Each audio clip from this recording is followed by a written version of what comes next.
A Labyrinth of Assumptions is the title of this week's installment of Ezekiel Kralen's story, which looks like it's much shorter than it usually is.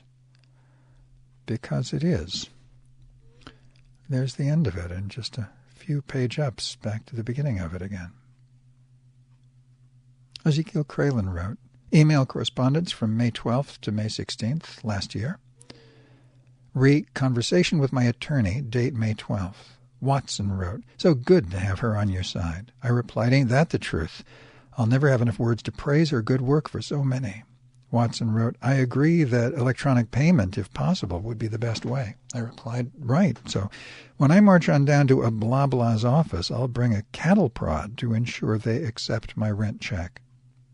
Subject, Magdalena's latest email, date May 15th, morning.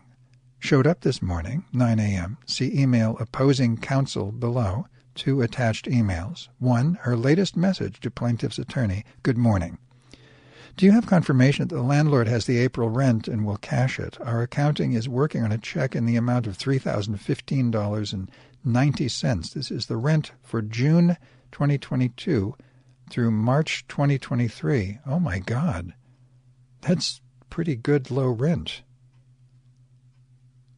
That's amazingly low rent. Also, over the past few years, my client was asked to pay his rent by sliding a rent check under the manager's door, but he never receives a receipt. Is there a way for my client to pay the rent electronically instead?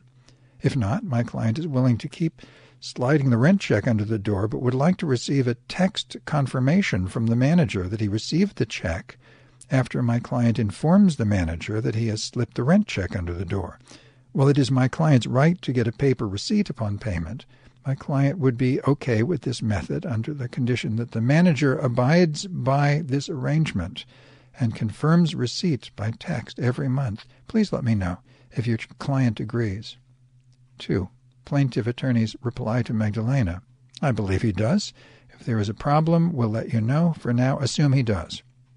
My reply to Magdalena. Great, thanks. Once a blah blah's attorney informs you he has the building manager's okay, texting me acknowledgement of receiving my rent check, I will slide May's check under his door once more, assuming that solution is agreeable, of course. Otherwise, we work something else out. Magdalena's latest email, date May 15th, afternoon. Watson wrote, I wouldn't assume anything with these slippery crooks. I replied, I'm sure Magdalena is aware of that. She's just keeping me updated. Also, plaintiff's attorney made no comment, building manager texting acknowledgement of my rent check. The important thing is, plaintiff attorney's shoddy reply is now on record. I will post to my attorney the following email soon after I muse on it for a while. Begin. I would first like to see evidence of my 10-month payment cashed by a blah blah, along with my April payment before I submit this month's rent, which former should show up in my escrow account and the latter in my own checking account. Plaintiff's attorney said to assume that a blah blah has my check, though not yet deposited, as I just examined my online bank records, which still do not show April's check cashed. I found that assume statement elusive, seeing as he should be able to quickly discover for sure where that check is or if it's missing. He also did not reply regarding an arrangement with the building manager to text acknowledgement of receipt. End. Watson says, if you have any suggestions as to improvements on my wording of the... No, he's addressing Watson. Watson, if you have any suggestions as to the improvements of my wording of the above or anything to add, I'd much appreciate the input, but if you are too busy to do that, no problem. Per my bodhisattva premise, they are all in on it. Both attorneys, a blah blah realty and building manager, and are testing my perspicacity regarding certain slippery details, such as what you just pointed out. Well, not so much a test, but an initiation or possibly fine-tuning my emotional quotient that I remain calm and reasonable from start to finish. Under such a conjecture, then I must conclude that even Magdalena is playing dumb to see how I will unravel this mini-Gordian knot. By the way, the word assume was already nibbling at the back of my mind before your alert, so thanks immensely for the kick in the pants, so to speak. Subject, 2 new developments. Date, May 16th. Development 1. Looks like we got a new manager, at least temporarily.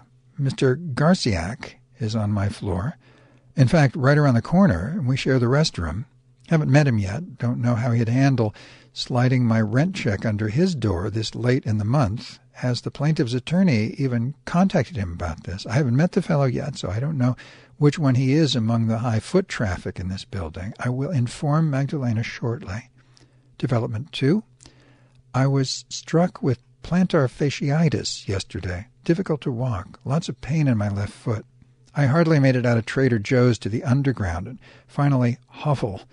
Actually, I felt a little pain acting up 2 days before, but ignored it. Already getting better, though. Doing the physical therapy, using a cane, taking ibuprofen. I certainly can manage. Going to Rosenberg's now for Java and muffin. To be continued.